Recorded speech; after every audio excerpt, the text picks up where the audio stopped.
Hi guys! Welcome to my mini vlog.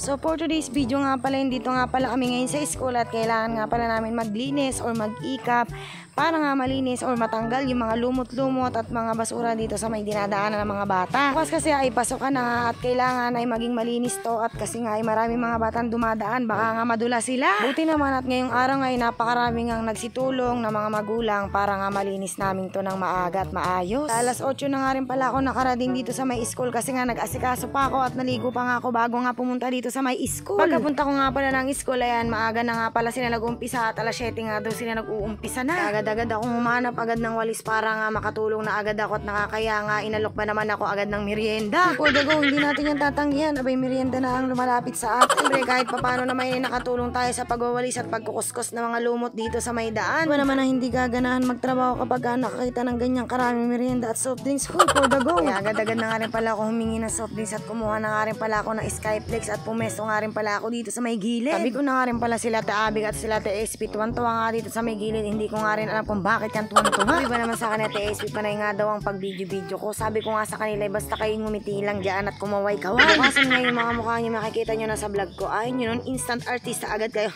Ano day? Ako'y nagbimirenda nga dito sa Gedli. Ako ngayon napaisip bigla na sabi ko napakabilis talaga ng panahon. Buwan at kalahati lang yata yung naging bakasyon ng mga bata. Tapos ito, kinabukasan, pasukan na agad. Umpisa na naman ang mahaba-habang pasukan, mahaba-habang baunan at mahaba-habang iyakan ng mga estudyante. Tingin ko nga sa panganay ko hindi niya na-enjoy ang kanyang bakasyon kasi nga kasama siya sa learning camp. Learning camp kasi natapos lang nitong August 25, kaya nga sabi ko 4 na araw na lang ang ipapahinga mo at magpapasukan na ano. Pero sabi naman ng okay lang kasi nga excited na nga rin daw siyang pumasok at gusto na nga rin daw niya makita yung mga klase niya. Tanong nga din siya kung bakit nga daw hindi nga daw kasama yung mga klase niya nung nag-learning camp siya. Nag ko nga sa kanya na mga kasama sa learning camp ay yung mga hindi pa gaano marunong magbasa at magsulat. Buti lang talaga nakakaintindihan na maigi yung anak ko at sabi na lang nga niya excited na nga raw siya pumasok bukas. Siya napakadaldal ko talaga, napakarami na lumabas sa aking bibig. Huy, ayan, tapos na nga pala kami magmerienda. Tapos na nga pala kami magmerienda, umakit na nga pala kami dito sa may itaas at sumunod na nga rin pala kami dito sa may mga nagbabrush na semento. Simulan na nga pala ulit namin magwalis-walis at magbrush ng mga semento kasi nga napakarami talagang lumot. Ngayon na nga rin sila dyan ng chlorine sa may tubig para nga daw mabilis nga matanggal yung lumot kasi nga napakakapal na. Sobrang tagal nga kasi ng bakasyon ngayon na nga lang pala ulit nagsama-sama yung mga magulang para nga magsimulang maglinis dito sa may school. Tingnan talaga maraming nakaisa at naka-operate para nga masimulan namin tong paglilinis na school. Hindi na nga tayo mangangamba or mag-iisip ng kung ano pa man kasi nga alam natin na malinis na yung dadaanan nila. Safe yung dadaanan nila papuntang eskwelahan. Kaya maraming salamat sa lahat ng mga magulang na nakaisa ngayong araw.